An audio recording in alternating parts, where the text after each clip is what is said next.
Good morning, students. Today we discuss about globalization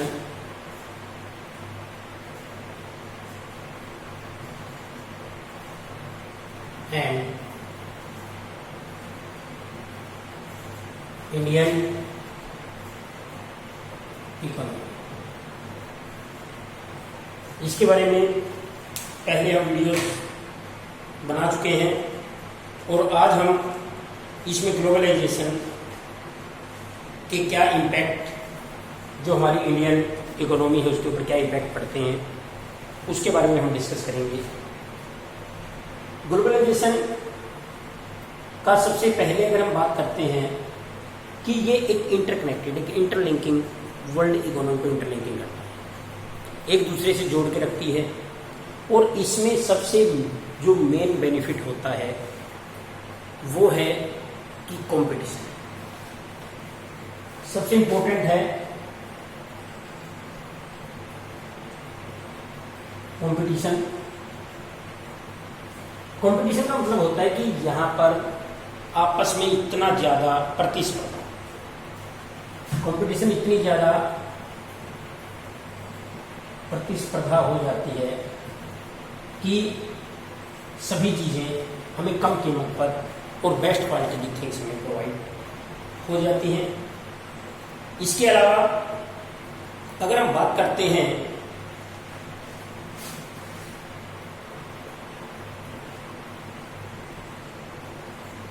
improvement of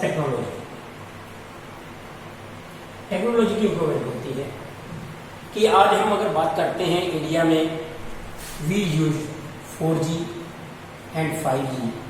but other countries के साथ अगर हम compare करते हैं 7G 8G 9G 10G के लेवल को यूज कर रहे हैं, तो ये टेक्नोलॉजी इम्प्रूव होने में भी ग्लोबलाइजेशन इम्पोर्टेंट रोल प्ले करता है। मल्टीनेशनल कंपनीज जो अदर कंट्रीज में इन्वेस्टमेंट किए हुए हैं वो जब हमारे देश में इन्वेस्टमेंट करती हैं तो ईजिली इसमें टेक्नोलॉजी में इम्प्रूवमेंट आती है। जैसे हम ब्लैक एंड वाइट टीवी की बात करते हैं,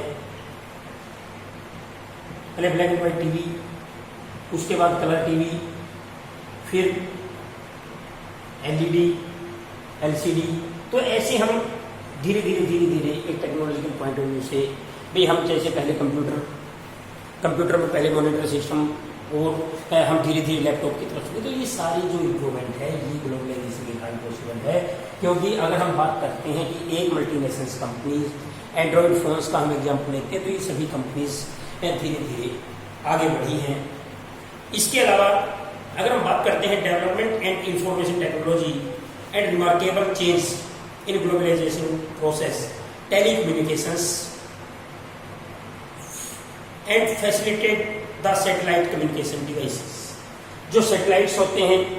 भी आजकल कई कंट्रीज मिलकर सैटेलाइट्स सेट करते हैं, या कई कंट्रीज मिलकर, जैसे चाहे हम चंद्रयान की बात करते हैं, हम मंगलयान की बात करते हैं, तो बहुत सारी कंट्रीज मिलकर एक टेक्नोलॉजी को डेवलप करते हैं और ग्लोबलाइजेशन के कारण ही पॉसिबल है कि सभी कंट्रीज मिलकर ओवरऑल डेवलपमेंट की आज के टाइम में बातें करने लगी हैं। इसके अलावा अगर हम बात करते हैं कि इंटरनेट ऑल्सो अलाउज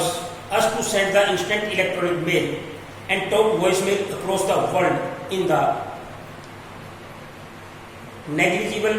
कॉस्ट। भी आज के टाइम में अगर हम बात करते हैं ईमेल के थ्रू 24 आवर्स काम किया जा सकता है। भी किसी भी एक देश में अब कोई मल्टीनेशनल कंपनीज है, अगर हम बात करते हैं कि उसका एक अमेरिका में ऑफिस है, एक उसका ऑफिस इंडिया के बेंगलुरु में, गुड़गांव में या कहीं भी एक उसका है, तो यहां से जब उस कंपनी के 2 ऑफिस काम कर रहे हैं, यहां पर नाइट 8 o'clock या 8 PM जब ऑफिस क्लोजिंग होगी, ऑफिस क्लोजिंग करते समय ये एक मेल भेज देंगे अमेरिका, और अमेरिका में आफ्टर 8 PM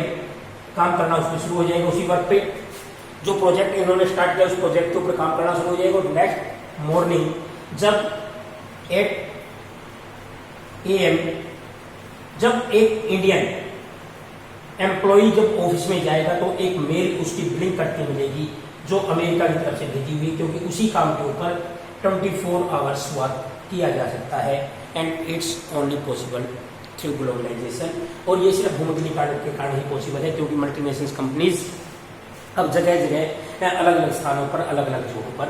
अपने एस्टेब्लिश करती है, अपने ऑफिस खोलती है और ऑफिस के थ्रू वो 24 आवर्स काम करती है।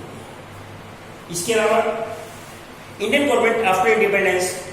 had put barriers and foreign trades and foreign investment called trade barriers। जो ट्रेड बैरियर्स होते थे भी पहले भी, जैसे अगर हम बात करते हैं कि हमारा इतना ज़्यादा अच्छा अनुभव नहीं रहा, एक बेस्ट एक्सपीरियंस हमारा नहीं था, बहुत बैड एक्सपीरियंस रहा कि 1600 में ईस्ट इंडिया कंपनी भारत में व्यापार करने के लिए आई और व्यापार करने के उद्देश्य से भारत में आई और धीरे धीरे हमें पता चला कि उन्होंने अपने देश को गुलाम हमें बना दिया है। We are under control, we are a colony of a imperial government and imperial government, कि हम एक साम्राज्यवादी शक्ति के कंट्रोल में चले गए हैं। लेकिन यहाँ पर इस अनुभव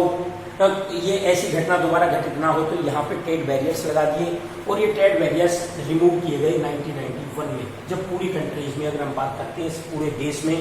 या पूरा वर्ल्ड जब अर्बनाइजेशन की बात करने लगा, प्राइवेटाइजेशन की बात करने लगा, उस टाइम इनको रिमूव किया गया और ग्लोबलाइजेशन को बढ़ावा मिला कि ज़्यादा से ज़्यादा लोग भूमंडलीकरण की तरफ आगे बढ़ेंगे।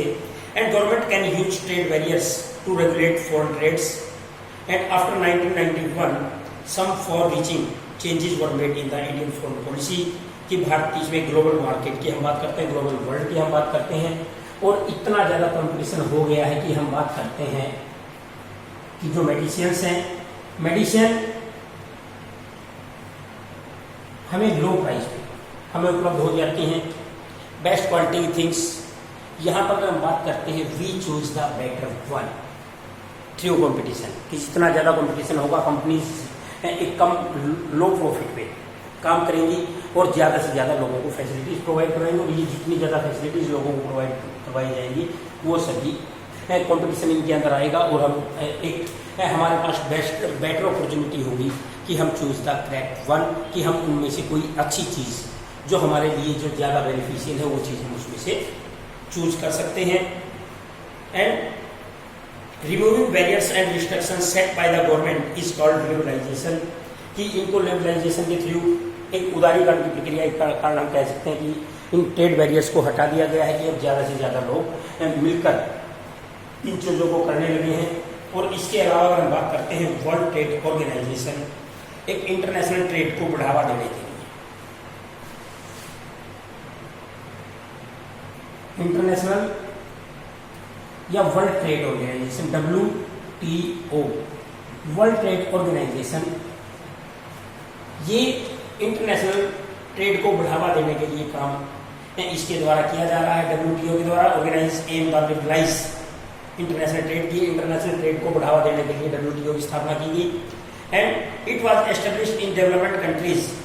With certain rules and regulations regarding international trade, और इंटरनेशनल ट्रेड के लिए कुछ रूल रेगुलेशंस बनाने का काम WTO के द्वारा, वर्ल्ड ट्रेड ऑर्गेनाइजेशन, विश्व व्यापार केंद्र के द्वारा बनाया गया।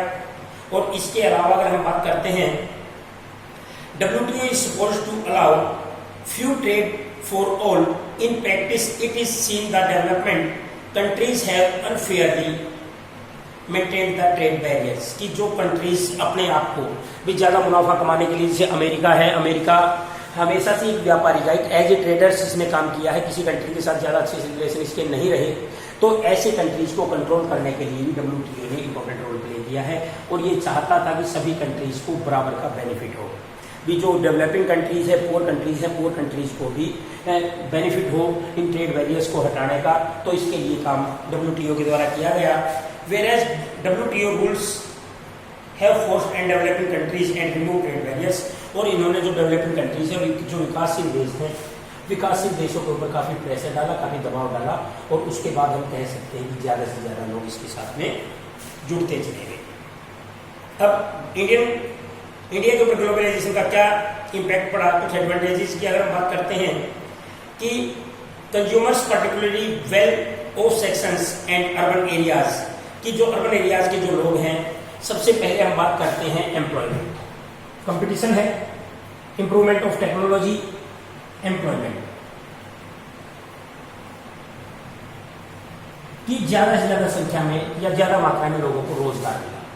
अब एम्प्लॉयमेंट के पॉइंट ऑफ व्यू से ज्यादा लोग इसके साथ में जुड़ते चले गए और इतनी ज्यादा एम्प्लॉयमेंट। अब हम बात कर रहे हैं कि एक व्यक्ति भारत में है,